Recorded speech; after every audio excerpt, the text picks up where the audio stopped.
Maximum लोग जो आजकल पोर्टल्स खोल रहे हैं, किसी के पास भी मास जर्नलिज्म कोर्स की डिग्रीज भी नहीं है। यहाँ पे जो सोशल एक्टिविस्ट हैं वो सोशल एक्टिविज्म के नाम पे ब्लैकमेलिंग कर रहे हैं। वो कोई भी मुद्दा उठाते हैं, आगे जिसके खिलाफ उठाते हैं उनसे कॉम्पनसेट करके जो है अपना मुद्दा वापस ले लेते हैं। तो मुझे लगता है कि इस पे लोगों को भी थोड़ा संज्ञान रखना चाहिए। अब जैसे मैं अपना बताना चाहूँगा, आपने जैसे आप कैसे माइक उठा के कोई भी अपने आप को जर्नलिस्ट बोल सकता है। अगर गवर्नमेंट ने उसके लिए कोर्सेज बनाए हुए हैं तो मुझे लगता है एक प्रॉपर पढ़ाई के माध्यम से आप आइए, उस कोर्स को पहले समझिए। आप समझिए कि मीडिया का मतलब क्या है। ऐसे ही हम इसे फोर्थ पिलर ऑफ डेमोक्रेसी नहीं बोलते, इसकी बहुत अहम भूमिका है। आज की खास बातचीत में हमारे साथ मौजूद हैं सोशल एक्टिविस्ट मिस्टर तरुण उप्पल जी। सर, स्वागत है आपका न्यूज़ सैर इंडिया में। शुक्रिया सर, जिस तरह से आप जो निर्भया भारत फाउंडेशन चला रहे हैं, तो हर तीसरा बंदा जो अपने आप को एक सोशल एक्टिविस्ट कहता हुआ नज़र आता है। एक्टिविज़म काफ़ी ज़्यादा बढ़ चुका है। आरटीआई एक्टिविस्ट बताने वाले अपने आप को बहुत सारे लोग हैं। तो ये जो नंबर ऑफ एक्टिविस्ट बढ़ते जा रहे हैं, इसके बारे में क्या कहना चाहेंगे? देखिए, पहली बात ना, एक्टिविज्म भी बहुत तरीके से बहुत तरह का होता है, ठीक है। तो सोशल एक्टिविस्ट आप सही कह रहे हैं, आरटीआई एक्टिविस्ट के नाम पे काफ़ी लोग जो हैं यहाँ पे नए नए उभर के आगे आ रहे हैं। तो मैं यही कहना चाहूँगा, मैक्सिमम यहाँ पे जो सोशल एक्टिविस्ट हैं वो सोशल एक्टिविज्म के नाम पे ब्लैकमेलिंग कर रहे हैं। वो कोई भी मुद्दा उठाते हैं, आगे जिसके खिलाफ उठाते हैं उनसे कॉम्पनसेट करके जो है अपना मुद्दा वापस ले लेते हैं। तो मुझे लगता है कि इस पे लोगों को भी थोड़ा संज्ञान रखना चाहिए। अब जैसे मैं अपना बताना चाहूँगा, आपने जैसे मुझे सोशल एक्टिविस्ट कह के आपने यहाँ पे मतलब पेश किया, तो मैं यही कहना चाहूँगा, मैं पहले से काफ़ी देर से अन्ना हज़ारे जी की मूवमेंट से जुड़ा हूँ। मैं उनकी कोर कमेटी में रहा हूँ। तो हमारे कुछ विभिन्न मुद्दे थे जिसके ऊपर जो है हमने एक्टिविज़म किया, ठीक है, एक मूवमेंट थी।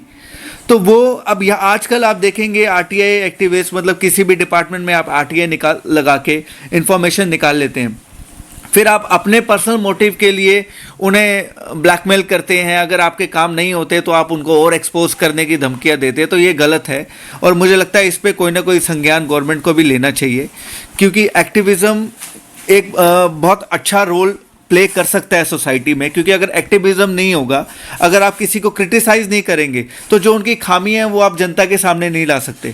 तो सोशल एक्टिविज़म जो है इसकी एक बहुत बड़ी भूमिका है। तो मुझे लगता है लोगों को ये समझना चाहिए। और जो एक्टिविज़म के नाम पे जो है ब्लैकमेलिंग का यहाँ पे बिजनेस चला रहे हैं, तो वैसे लोगों पे को भी आपको जो है देख के आइडेंटिफाई करना चाहिए और उनको ब्लैकलिस्ट करना चाहिए। सर, कारण क्या है इसके पीछे का कि हर कोई जो है अपने आप को सोशल एक्टिविस्ट बताता है, आरटीआई एक्टिविस्ट बताता है, हर तीसरा बंदा?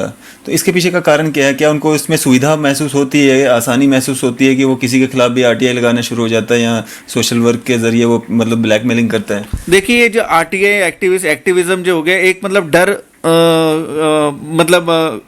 डर बनाने की कोशिश करते हैं ये, ठीक है।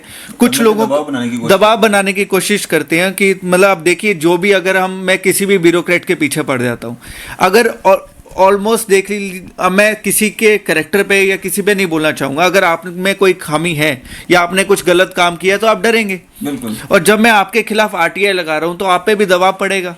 तो हो सकता है आप सामने वाले जो एक्टिविस्ट है उसको किसी ना किसी तरह से कॉम्पनसेट करने की कोशिश करें। तो इसी को देखते हुए लोग जो हैं, जिनको लगता है कि हम सामने से अपना कोई काम करवा सकते हैं किसी से भी, किसी भी डिपार्टमेंट के किसी बंदे से, तो इसीलिए वो आरटीआई वगैरह लगवा के जो है अपने आप को सोशल एक्टिविस्ट की मतलब किरदार दिखा के जो है इस तरह का जो एक बिजनेस रन कर रहे हैं। तो उप्पल साहब, जिस तरह से आपने कहा कि एक ब्लैकमेलिंग का एक धंधा जो है इस सब में चलाया जा रहा है, इस सब के बीच में, तो ये जो हमारी एजेंसीज़ हैं, बड़ी बड़ी एजेंसीज़ हैं, हमारे पूरे जितनी भी हमारी जनता है सब नाज करती है इन एजेंसीज़ पे, तो वो क्यों नहीं इन पे रोकथाम लगाती है? देखिए, इसमें तो रोकथाम लगती ही है। आपको आए दिन पता चलता होगा अखबारों के माध्यम से भी कि आए दिन किसी न किसी पे एफआईआर लग रही है, या जो भी मतलब बिना मतलब के प्रोटेस्ट करते हैं, कुछ भी पैनिक क्रिएट करने की कोशिश करती है, तो गवर्नमेंट अपनी तरफ से एक्शन ले रही है। बस मैं जनता से यही कहना चाहता हूँ कि आपको भी आइडेंटिफाई करना चाहिए वैसे लोगों को जो बिना मतलब के जो है आरटीआई के नाम पे जो है एक प्रोपेगेंडा बना के लोगों को ब्लैकमेल कर रहे हैं और फेम पाने की कोशिश कर रहे हैं। तो ऐसे लोगों को ब्लैकलिस्ट करके जो है सामने लाना चाहिए, आपको आइडेंटिफाई करके। उप्पल साहब, अब हम दूसरे मुद्दे पे आते हैं, जर्नलिज्म। जी। अगर हम पहले की बात करें तो बड़े बड़े कैमराज हुआ करते थे, एक रिस्पॉन्सिबिलिटी हुआ करती थी, जर्नलिज्म जो जर्नलिस्ट हुआ करता था उसकी एक रिस्पॉन्सिबिलिटी हुआ करती थी। आज का और उस दौर का आप कितना डिफरेंस देखते हैं कि क्या दौर आ गया कि एकदम से खबर कोई भी है, कहीं पे भी है, सड़क पे है, एकदम से जो है उसको दिखाया जाता है, उसका ये नतीजा क्या होगा या उसका रिएक्शन क्या होगा, उसका सोच समझ मतलब वो नहीं रहता है। सोशल मीडिया के ज़रिए जो है हर चीज़ आ जाती है। क्या सही हो रहा है, गलत हो रहा है, क्या कमियाँ हैं, क्या खूबियाँ हैं? देखिए, पहली बात तो मीडिया की हम बात करें तो हम कहते हैं फोर्थ पिलर ऑफ डेमोक्रेसी, ठीक है। एक बहुत अहम भूमिका है, क्योंकि लोगों तक अगर गवर्नमेंट की या किसी भी तबके की बात पहुंचती है तो इसमें मीडिया का बहुत बड़ा रोल होता है। लेकिन आज के टाइम में, पहले होता था कुछ चुनिंदा 5 से 6 माइक होते थे या कुछ 5 से 6 जर्नलिस्ट होते थे जो क्रेडिबल होते थे। आज के टाइम पे कोई भी फेसबुक पे अपना पेज बनाता है, यूट्यूब पे चैनल खोलता है, माइक रखता है और कहता है मैं जर्नलिस्ट हूँ। इसी बारे में मेरे अभी रिसेंटली कोई इंसिडेंट भी हुआ था। किसी एक ब्यूरोक्रेट पे कोई सवाल उठाए गए थे किसी पेपर के माध्यम से। तो इस बारे में मेरी एसएसपी साहब से, एसपी मैम से भी चर्चा हुई थी। लेकिन इसके लिए कोई भी गवर्नमेंट की तरफ से ऑर्डिनेंस नहीं है कि अगर आप कोई गलत न्यूज़ कवर करते हैं तो हम आप पे डिफेमेशन का केस कर सकते हैं। लेकिन मुझे लगता है इस पे कोई ना कोई एक्शन होना चाहिए। गवर्नमेंट को इसके लिए कोई ना कोई रूल्स और रेगुलेशंस जो हैं वो निकालने चाहिए, क्योंकि मीडिया के नाम पे भी काफ़ी ब्लैकमेलिंग हो रही है। क्योंकि कोई भी माइक उठाता है, फेसबुक पे चैनल खोल के आप किसी को भी डिफेम करने की कोशिश करते हैं अपने पर्सनल मोटिव्स के लिए, तो वो भी सही नहीं है। तो इस पर मुझे लगता है प्रेस क्लब की भी एक भूमिका है, उन्हें भी एक अच्छी भूमिका अपनी निभानी चाहिए। जो रजिस्टर्ड मीडिया चैनल्स हैं या पेपर्स हैं, उनकी टाइम टू टाइम मीटिंग वगैरह बुला के आइडेंटिफाई करना चाहिए कौन से लोग जो हैं वो एक्चुअल में मीडिया जर्नलिज्म से जुड़े हुए हैं और कौन लोग नहीं है। मुझे लगता है मैक्सिमम लोग जो आजकल पोर्टल्स खोल रहे हैं, किसी के पास भी मास जर्नलिज्म कोर्स की डिग्रीज भी नहीं है।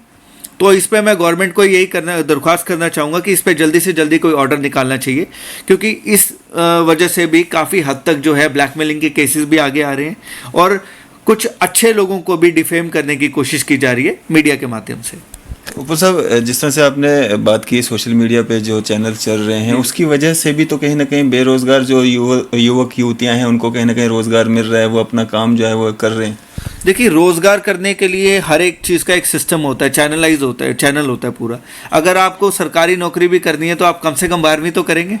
हर एक चीज़ की एक पढ़ाई होती है। जिस चीज़ की आपको समझ ही नहीं है, आप कैसे माइक उठा के कोई भी अपने आप को जर्नलिस्ट बोल सकता है। अगर गवर्नमेंट ने उसके लिए कोर्सेज बनाए हुए हैं तो मुझे लगता है एक प्रॉपर पढ़ाई के माध्यम से आप आइए, उस कोर्स को पहले समझिए। आप समझिए कि मीडिया का मतलब क्या है। ऐसे ही हम इसे फोर्थ पिलर ऑफ डेमोक्रेसी नहीं बोलते, इसकी बहुत अहम भूमिका है डे टू डे लाइफ में। क्योंकि आज किसी भी बॉर्डर पे क्या हो रहा है, किसी भी तबके, मतलब सोसाइटी में कहीं भी कुछ हो रहा है, हमें कैसे पता चलता है? मीडिया के माध्यम से, सोशल मीडिया के माध्यम से। लेकिन आप कोई भी अपना पेज खोल के कुछ भी, क्योंकि इसके नाम पे भी बहुत ज़्यादा ब्लैकमेलिंग हो रही है। मैंने जैसे आपको अभी कहा, काफ़ी लोगों को डिफेम भी किया जा रहा है। तो इस पे मुझे लगता है कोई ना कोई एक प्रॉपर गाइडलाइन होनी चाहिए। गवर्नमेंट को कोई ना कोई इस पे ऑर्डिनेंस जो है पास करना चाहिए, ताकि हम आइडेंटिफाई कर सकें कि कौन सही जर्नलिस्ट है और कौन सिर्फ जर्नलिज्म के नाम पे जो है एक ब्लैकमेलिंग का धंधा चला रहा है। कुछ अच्छा भी हो रहा है या सिर्फ ब्लैकमेलिंग हो रही है?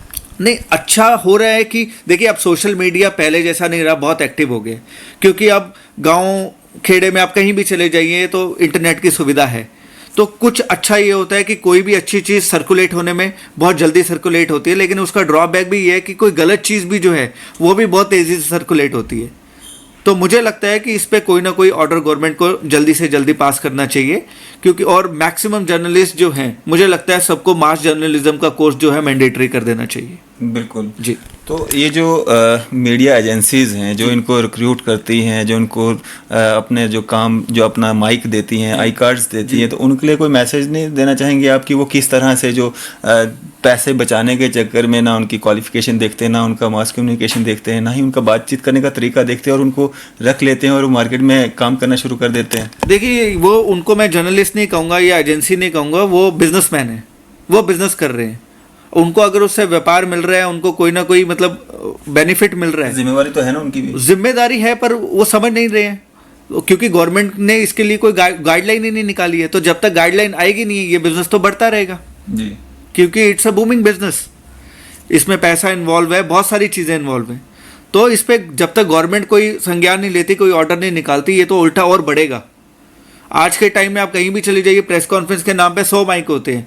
जो एक्चुअल जर्नलिस्ट है वो बेचारे पीछे खड़े रहते हैं, जिनको नॉलेज नहीं है वो माइक लेके सीधे आपके मुंह में घुसा देते हैं। बिल्कुल।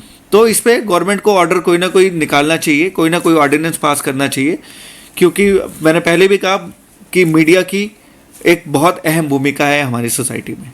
मेरे सवालों में कोई गलती है? नहीं, कोई गलती नहीं है, आपने बिल्कुल सही पूछा है जो भी पूछा है, क्योंकि मेरे में भी है, आप मेरे में भी उंगली कर सकते हैं कि आपने भी गलत किया है। नहीं, मैं आप उसमें कुछ आपको कॉन्ट्राडिक्ट नहीं करना चाहूंगा। मेरा बस कहना मैं वैसे जानना चाहता हूँ कि मैं सही कर रहा हूँ या नहीं कर रहा आप हूँ। सही कर रहे हैं, मैं आपको गलत नहीं कह रहा। आप ये भी खुद मीडिया से जुड़े हुए हैं और आप इस तरह का सवाल उठा रहे हैं, तो मतलब आप भी कहीं ना कहीं चाहते हैं कि इसमें रिफॉर्म आना चाहिए, बिल्कुल। कोई अच्छी जो चीज़ है वो आगे आनी सामने आनी चाहिए। चाहिए, जी जी बिल्कुल। तो इसमें इसी को जर्नलिज्म कहते हैं। तो क्या मैसेज रहेगा उस यूथ के लिए जो इस फील्ड में आना चाहता है, अपना फ्यूचर बनाना चाहता है, इसको एक पैशन के साथ जो है काम करना चाहता है, उसके लिए आप क्या मैसेज देना चाहेंगे? वो किस तरह से इसमें आए और अपना फ्यूचर को ब्राइट कर सके? मैं यही कहना चाहता हूँ, अगर आपको इस मास जर्नलिज्म का कोर्स कीजिए, प्रॉपर एक गाइडलाइन के साथ आइए, ठीक है, ताकि आप आगे भी बढ़ पाएं। आज आप यूट्यूब पे चैनल खोल के माइक पकड़ के अपने आप को जर्नलिस्ट बोल देंगे, आगे आपके लिए कोई अपॉर्चुनिटी नहीं है।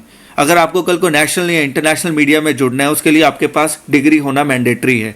तो एक अच्छे तरीके से पढ़ाई करके, उस चीज़ को समझ के फिर उसमें आप आइए, जिससे आपको भी बेनिफिट होगा और आप सोसाइटी को भी एक बेनिफिट पहुंचा पाएंगे। बिल्कुल, शुक्रिया सर हमारे साथ बातचीत करने के लिए, अपना कीमती समय देने के लिए। ये थे हमारे साथ तरुण उपल जी, जो कि एक सोशल एक्टिविस्ट हैं और अपनी जो व्यूज़ हैं वो हमारे साथ साझा किए। फिलहाल दीजिए इजाज़त। मैं अरफाज मडांग, कैमरामैन शाहनवाज के साथ।